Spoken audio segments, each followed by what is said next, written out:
Hello मेरे प्यारे दोस्तों, कैसे हैं आप सभी। स्वागत है आप सभी का आपके ओरिजिनल एसपीजा पे। और आज हम लोग सीखने वाले हैं चैप्टर समांतर श्रेणी को। मैंने आप लोग को पार्ट 1 में समांतर श्रेणी के कुछ बेसिक कंसेप्ट थे जिससे कि आप लोगों के लिए समझना बहुत ही अति आवश्यक था, इसलिए मैंने आप लोग को पार्ट 1 में बता दिया हूँ। अगर आप लोगों ने वो पार्ट्स नहीं देखे हैं तो इस वीडियो के डिस्क्रिप्शन उसका लिंक मैं दे दूंगा, आप लोग उसको जरूर ही देख लीजिएगा। और कुछ कंसेप्ट छूट गए थे जिसको कि आज हम लोग पार्ट 2 में कवर करेंगे और उसे सीखने का प्रयास करेंगे। देखिए एपी को मैंने आप लोग को पीछे के पार्ट्स में बताया था, वैसे श्रेणी को 3 प्रकार से बांटते हैं, एपी, जीपी, एचपी। वो तीनों के बारे में थोड़ा थोड़ा जानकारी दिया था। आज हम लोग एपी के बारे यानी कि एपी को डिटेल में जानेंगे, जो एपी क्या होता है यानी कि इसको कैसे हम लोग डिफाइन कर सकते हैं। तो वैसे तो हम लोग अगर बात करें आप लोग को तो डिफिनेशन पिछले पार्ट्स में ही बता दिए थे। आज मैं आप लोग को डिफिनेशन नहीं, उसका व्यापक रूप जो सामान्य रूप होता है वो कैसे होता है नहीं होता है वो बताऊँगा। तो चलिए एपी के व्यापक रूप, एपी के व्यापक रूप का बात करते हैं। देखिए मेरे प्यारे दोस्तों, अगर हम लोग एपी के व्यापक रूप का बात करते हैं, अंदर जाइए, उस फैन को बंद कर दीजिएगा, वो वाला स्विच होगा देख। एपी का व्यापक रूप का अगर मान लीजिए मेरे प्यारे दोस्तों बात करते हैं तो व्यापक रूप क्या होता है वो समझिए। तो सबसे पहले व्यापक रूप को समझने के लिए हमें कुछ टर्म को समझना होगा। मान लीजिए जैसे कि हम लोग अगर एपी के प्रथम पद का बात करते हैं, एपी के प्रथम पद, एपी के प्रथम पद, अगर हम लोग एपी का प्रथम पद का बात करें तो प्रथम पद क्या होता है, ए होता है। ठीक है, एपी का प्रथम पद ए होता है, या आप लोग ए1 भी कह सकते हैं या इसे हम लोग टी1 भी कह सकते हैं, ए1 या टी1 कह सकते हैं, ए1 या टी1 भी कह सकते हैं। उसी प्रकार से अगर हम लोग द्वितीय पद की बात करें, एपी के द्वितीय पद क्या होता है तो ये ए2 या टी2 होता है, ए2 या टी2 होता है। दूसरा पद को हम लोग ए2 या टी2 कहते हैं। ठीक है, तीसरा पद को मेरे प्यारे दोस्तों इसे हम लोग ए3 या टी3 कहते हैं। देखिए आप लोग ए3 लिखिए या टी3 लिखिए, कोई फर्क नहीं पड़ता, क्योंकि बहुत सारे ऐसे बुक है जिसमें कि ए1 ए2 ए3 और डॉट डॉट करके दिया गया है। अब बहुत सारे ऐसे भी बुक होते हैं जिसमें कि टी1 टी2 टी3 डैश डैश करके दिया गया है। अब ये तीसरा पद हो गया। उसी प्रकार से चौथा पद क्या होगा, टी4 ए4 या टी4। पांचवा पद क्या होगा, ए5 या टी5। उसी प्रकार से डॉट डॉट डॉट डॉट करते जाइएगा। तो एनवा पद अगर हम लोग निकालेंगे, एनवा पद निकालेंगे तो वो क्या हो जाएगा, एन या टीएन हो जाएगा मेरे प्यारे दोस्तों। यहाँ पे 3 था तो तीसरा था तो तीसरा एनवा पद तो एन या टीएन हो जाएगा। यहाँ तक किसी बच्चे को आशा है आप लोग को भी समझ में आता होगा मेरे प्यारे दोस्तों। तो यहाँ से जो हमारा रूप निकल के आता है वो क्या होता है, A1 A2 A3 dash dash dash N, ये हमारा एक रूप निकल के आता है, A1 A2 A3 dash dash dash N होता है। अब यहाँ पे अगर मेरे प्यारे दोस्तों हम लोग ए1 का बात करते हैं, ए1 क्या होता है, ए1 का बात करें तो ए1 क्या होता है, ए होता है, जिसे हम लोग प्रथम पद अभी बताए ना आपको प्रथम पद, तो हम लोग प्रथम पद को ए भी कहते हैं। अब यहाँ से ए2 का अगर हम लोग बात करते हैं तो ए2 क्या हो जाएगा, ए प्लस डी हो जाएगा, क्योंकि ये हमारा दूसरा पद जो होता है उसमें एक कोई ना कोई निश्चित राशि जोड़ कर ही उसे दूसरा पद मतलब बनाया गया है। इसमें ए1 में कोई ना कोई एक निश्चित राशि जोड़ा गया होगा ना, और उसी निश्चित राशि को हम लोग क्या कहते हैं, सारवंतर कहते हैं। तो यानी कि वो ए प्रथम पद तो था ही, प्लस में एक निश्चित राशि को भी जोड़ा गया था। निश्चित राशि क्या था, डी ना, तो इसे जोड़ देंगे हम लोग तो क्या हो जाएगा, तो ए प्लस डी बराबर ए2 होगा। उसी प्रकार से अगर हम लोग ए3 का बात करें मेरे प्यारे दोस्तों तो ये क्या होगा, ए प्लस, ये डी तो पहले से ही था, दूसरा पता है, अब इसमें भी फिर डी जुटेगा तो ये क्या हो जाएगा मेरे प्यारे दोस्तों, ए प्लस 2डी हो जाएगा। ठीक, ए3 का अगर हम लोग बात करते हैं मेरे प्यारे दोस्तों तो ए4 का, ए3 तो हो गया ना, ए1 ए2 ए3, ए4 का अगर हम लोग प्यारे दोस्तों बात करते हैं तो ये ए प्लस 2डी तो हमारा क्या था, ए3 था ना। इसमें फिर एक कोई निश्चित राशि जुटेगा, डी जुटेगा, तभी ना वो सार्व अंतर जो हमारा डी निकल के आता है। एपी का क्या है, जो अनुक्रम में उसका जो रहता है वो समान है, निश्चित राशि जो जोड़ते हैं वो हर एक पद में जोड़ा रहे, तो इसमें भी डी जोड़ेंगे तो ये क्या हो जाएगा, ए प्लस 3डी। मेरे प्यारे दोस्तों अच्छे तरीके से देखिए, यहाँ तक समझने में आपको कहीं से कोई दिक्कत या समस्या या कोई कठिनाई तो नहीं है। यहाँ तक अगर आप लोग समझ जाते हैं तो बहुत खुशी का बात है, बहुत अच्छी बात है। ठीक है, अब देखिए हम लोग आगे समझते हैं। यहाँ तक सीख लेने के बाद मेरे प्यारे दोस्तों अब यहाँ से देखिए डैश डैश, अब यहाँ से A4 A5 A6 A7 ऐसे ही होगा। अब यहाँ से डैश डैश हम लोग करते हैं और यहाँ से AN बराबर निकालते हैं, ए एन बराबर निकालते हैं मेरे प्यारे दोस्तों। तो जब मेरे प्यारे दोस्तों यहाँ पे देखिए ए 4 था तो यहाँ पे क्या होता था, ए प्लस 3d होता था, यानी कि ए किसी से छोटा करके लिखते थे ना, और डी लगा देते थे ना। देखिए ए 4 था तो ए तो लिखते थे बाबू, और यहाँ से 4 था तो 4 में से एक छोटा करके 3d लिख देते थे। उसी प्रकार से यहाँ पे ए एन है तो हम लोग क्या लिखेंगे, ए प्लस एन में से एक छोटा कर लेंगे ना, तो एन माइनस 1 कर लेंगे, एक छोटा करने पर कर लेंगे, और उसके बाद डी है तो डी दे देंगे ना। तो यही हमारा ए एन का सूत्र हो जाता है, यही हमारा क्या हो जाता है, ए एन। या अगर हम लोग टी एन का बात करें तो टी एन बराबर भी यही फॉर्मूला होता है, A plus N minus 1 into D. बताइए मेरे प्यारे दोस्तों, आप सभी को कहीं से कोई दिक्कत या समस्या या तकलीफ है यहाँ तक? अब ये टी एन कहाँ से आया वो समझ में आ गया ना, ये A plus N minus 1 into D जो होता है वो कैसे होता है वो समझ में आ गया। ठीक है, अगर मान लीजिए मेरे प्यारे दोस्तों आप लोगों को T8 निकालने के लिए कहा जाए तो क्या हो जाएगा, ए प्लस 70, या आप लोग इसे T8 को A8 भी कह सकते हैं ना मेरे प्यारे दोस्तों। अभी बताए ना, ए प्लस डी का मान कितना है, ए का 8 का मान कितना है, सॉरी 8, यहाँ पे देखिए हम लोग 3 था तो 2 लेते थे ना, एक कम करके लेते थे ना, तो 8 है तो 8 में से एक चला जाएगा तो 7d आ जाएगा ना। या आप लोग इस टर्म में भी मान रख सकते हैं। अब यहाँ से अगर हम लोग बात करें तो यहाँ पे अगर हम लोग एनवा, यहाँ पे अगर हम लोग बात करते हैं, जहाँ देखिए जहाँ ए एन क्या है, ए एन या टी एन क्या है मेरे प्यारे दोस्तों, ए एन या टी एन का अगर हम लोग बात करें तो ये क्या है, ए एन या टी एन जो है मेरे प्यारे दोस्तों ये अंतिम पद है, अंतिम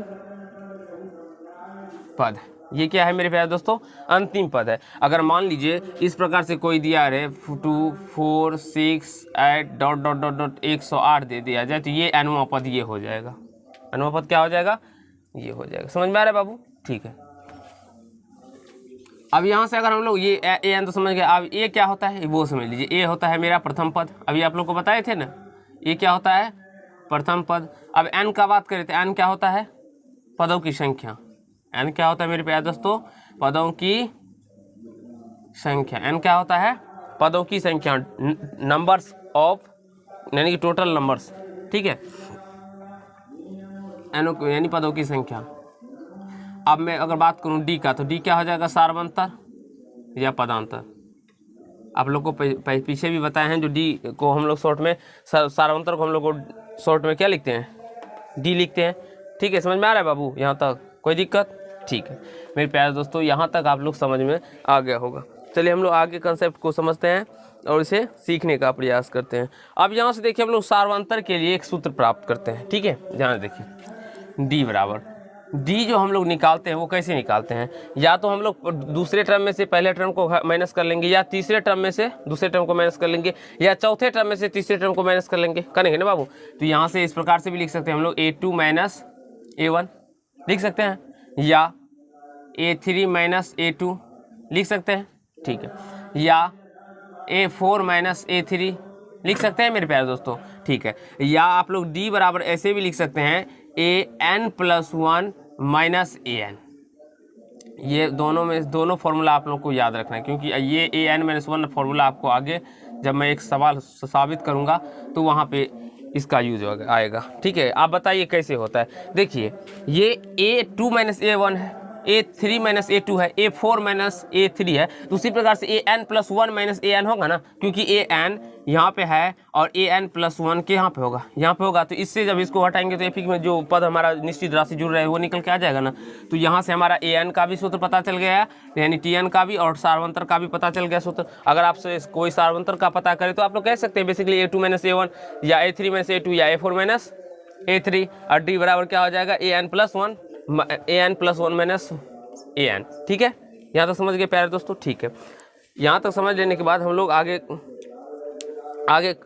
एक कंसेप्ट है जैसे कि मैं आप लोग को बता देता हूँ। देखिए अगर मान लीजिए आप लोगों से एपी का अंतिम आठवां पद का, एपी के अंत से, एपी में अंत से आठवां पद ज्ञात करना, अंत से आठवां पद ज्ञात करना, आठवां पद ज्ञात करना। तो इसके लिए मेरे प्यारे दोस्तों ये आठवां पद ज्ञात करने का सूत्र हो जाएगा AN-R-1 an minus r minus 1 upon 2, an minus r minus 1, अरे सॉरी d यहाँ 2 नहीं होगा, d हो जाएगा, ठीक है। an minus r minus 1 into D होता है, ठीक है। ये अंतिम से जब हम एपी में अंत से जब आरवां पद ज्ञात करेंगे तो उसके लिए फॉर्मूला होता है an minus r minus 1 into D. और ये फॉर्मूला कहाँ पे यूज होगा, आप लोग इसे लिख लीजिए, याद कर लीजिए। मैं जब प्रश्न करवाऊंगा, जैसे कि कोई अगर प्रश्न दे दिया जाता है, अभी हम लोग नहीं करवाएंगे आप लोग को उस टाइप के प्रश्न दे दिया जाएगा आपको, अब पूछा जाएगा जो अंत से 5वां पद ज्ञात कीजिए, ठीक है।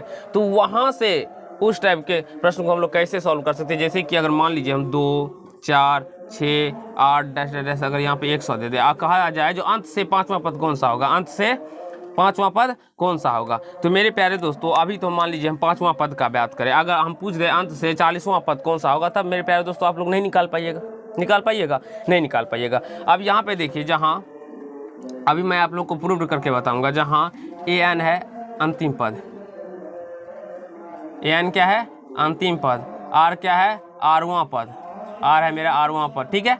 और d तो आप सभी जानते ही होंगे सारवंतर है, ठीक है मेरे प्यारे दोस्तों। अब देखिए, मान लीजिए हम आप लोगों से पूछे जो इसका 5वां पद क्या होगा, तो ये इससे पहले क्या 100 बनने से पहले ये 98 होगा, क्योंकि यहाँ पे देखते हैं तो 2 बढ़ रहा है ना, इसका मतलब इससे पहले ये वो 98 होगा, इस 98 से पहले भी क्या होगा 96 होगा, इससे पहले वो क्या होगा 94 होगा ना बाबू। तो 5वां पद है ना, तो एक अंत से 5वां पद 1 2 3 4 92 होगा। अब इसको निकालते हैं हम लोग यहाँ से, इस फॉर्मूला के माध्यम से हमारा निकला 92 निकला ना। अब इस फॉर्मूला के माध्यम से निकालते हैं, तो an क्या हो गया अंतिम पद माइनस r कितना है, कौन सा पद कहा गया निकालने के लिए मेरे प्यारे दोस्तों, 5वां पद। तो r देखिए r क्या है आरवां पद, तो 5 माइनस 1 इंटू डी कितना है मेरा, डी कितना है देखिए, 2 में से 4 में से 2 जाएगा 2, 6 में से 2 जाएगा 2 निकल के आ जाएगा ना। उसी प्रकार से देखिए 10 अब माइनस 5 में से 1 जाएगा तो 4, 4 2 ना 8, जब 100 में से ऐड जाएगा तो कितना आएगा 92, और यहाँ पे भी कितना निकल के आया था 92। तो ये तो हम लोग जब 5वां पद लिए थे छोटा था तो निकाल लिए। लेकिन मेरे प्यारे दोस्तों अगर आप लोगों से 40वां पद ज्ञात करने के लिए कहा जाए, तब अगर आप लोग इस प्रकार से गिनती करके निकालिएगा तो आपको बहुत ज़्यादा कठिनाई होगा गिनती करके निकालने के लिए, होगा ना मेरे प्यारे दोस्तों। तो इसलिए मैं आप लोग को ये फॉर्मूला बताया, जब एपी में अंत से आरवां पद ज्ञात करना हो तो उसके लिए हम लोग क्या फॉर्मूला लगाएंगे, an minus r minus 1 into D. I hope मेरे प्यारे दोस्तों, जहाँ an क्या हो जाएगा अंतिम पद, r क्या हो जाएगा आरवां पद, यानी कि जो पद हमें निकालने के लिए कहा जाएगा वो पद हो जाएगा। और इसको हम लोग दूसरे मेथड से भी बता सकते हैं। दूसरा मेथड क्या है तो वो मैं अभी आप लोग को नहीं बताऊंगा, जब मैं प्रश्न करवाऊंगा आप लोग को तो वहाँ पे आप लोग को वो सारे मेथड का हम लोग क्लियर करेंगे। आई होप आप सभी को समझ में आ गया होगा यहाँ तक, और कहीं से कोई दिक्कत नहीं हुआ होगा। चलिए अब हम लोग नेक्स्ट कंसेप्ट की ओर चलते हैं। अब देखिए, अगर मान लीजिए हमें एपी में कोई 3 नया पद मानना पड़े, एपी में कोई अगर 3 पद मानना पड़े, ठीक है। तो अगर हम लोग को एपी के 3 पद मानना पड़े, एपी के 3 पद, 3 लगातार पद, एपी के 3 लगातार पद क्या हो जाएगा मेरे प्यारे दोस्तों, अगर हम लोग को मानना पड़ जाए एपी में, क्योंकि हो सकता है कभी कभी ऐसे भी प्रश्न होते हैं जहाँ पे हमें एपी के पद को मानना पड़ता है, तो वहाँ पे उस कंडीशन में मानने के लिए हम दूसरा भी मान सकते हैं, ठीक है। लेकिन अभी जो मैं बताऊंगा आप लोग को, अगर वो मानते हैं आप लोग को तो आपको जल्द ही आंसर निकल के आ जाएगा और ज़्यादा कैलकुलेशन भी नहीं करना पड़ेगा, एक ही चरण में आपका आंसर आ जाएगा, ठीक है। तो अगर एपी के 3 लगातार पद आप लोग को मानना पड़े तो वो आप लोग क्या मानिएगा, a माइनस डी, ए और a प्लस डी। अगर आप लोग को एपी के 3 लगातार पद मानना पड़े तो आप लोग क्या मानिएगा, a माइनस डी, ए और a प्लस डी। आशा है मेरे प्यारे दोस्तों आप सभी समझ गए होंगे। उसी पर 3 लगातार, अगर फोर्थ यानी चौथा पद अगर आप लोग को मानना पड़े तो वहाँ पे आप लोग को क्या कीजिएगा, तो a minus 3d, a minus D, a plus D और a प्लस 3d। अगर आप लोग को चौथा पद मानना पड़े तो a minus 3d, a minus D. आप माइनस करके देखिए, आपका सबका सारवंतर समान आना चाहिए, इसे वो आपको ध्यान रखना होगा। आप माइनस करके देखिए, इसमें से जब इसको माइनस करेंगे हम लोग तो ये कट जाएगा, 2d आ जाएगा। फिर इसमें से जब इसको माइनस करेंगे, इसमें से इसको माइनस करेंगे तो यहाँ से भी 2d आ जाएगा, और इसमें से जब इसको माइनस करेंगे तो यहाँ से भी 2d निकल के आ जाएगा। आई होप मेरे प्यारे दोस्तों आप सभी को आशा है समझ में। जब हम लोग 3 लगातार पद मानेंगे तो हम लोग क्या लिखेंगे, a माइनस डी, a और a प्लस डी। चौथा पद लिखेंगे तो क्या लिखेंगे, a minus 3d, a minus D, a plus D और a प्लस 3d। इस प्रकार से अगर आप लोग मानते हैं तो आपको ज़्यादा फायदा होगा और यहाँ से ज़्यादा कैलकुलेशन नहीं करना पड़ेगा, आप लोगों को तुरंत ही निकल के आ जाए। चलिए अगर हम लोग 5वां पद का बात कर लेते हैं, पांचवा पद अगर मानना पड़े तो वो क्या हो जाएगा, a minus 2d, a minus D, a plus D, a plus 2d, इसका सार्वंत्र d है। ये मेरे प्यारे दोस्तों अगर आप लोग को पांच पद मानना पड़े, 5 लगातार पद, तो ये क्या हो जाएगा, a minus 2d, a minus D, a plus D और a प्लस 2d। यहाँ तक आशा है आप लोग समझ गए होंगे, कहीं से कोई दिक्कत या समस्या नहीं हुआ होगा। आप लोग इसे नोट कर लीजिए। मैं अभी आप लोग को n पदों का योग जो ज्ञात करते हैं उसके लिए क्या फॉर्मूला होता है वो अभी आप लोग को बताऊँगा, तो जल्दी से इसे नोट कर लिए मेरे प्यारे दोस्तों, आगे को अभी हम लोग समझेंगे। चलिए मेरे प्यारे दोस्तों, आशा है आप लोगों ने यहाँ तक लिख लिए होंगे, ठीक है। अब हम इसको मिटा देते हैं और नेक्स्ट कंसेप्ट का जिक्र करते हैं, या आप लोग स्क्रीनशॉट ले लिए होंगे। देखिए मेरे प्यारे दोस्तों, अब अगर हमसे नंबर ऑफ टर्म्स से पूछ दिया जाए, अगर प्रश्न एग्जाम में आप लोग को नंबर ऑफ टर्म्स निकालने के लिए पूछ दिया जाए, यानी कि पदों की संख्या, कुल पदों की संख्या, नंबर ऑफ टर्म्स निकालने के लिए अगर आप लोगों से पूछ दिया जाए नंबर ऑफ टर्म्स, यानी कि पदों की कुल संख्या कितनी होगी, अगर कोई एपी दे दिया जाए उसमें नंबर ऑफ टर्म्स पूछ दिया जाए पदों की संख्या, तो उसमें क्या करेंगे हम लोग, उसका फॉर्मूला होता है last term minus first term बटा कॉमन डिफरेंस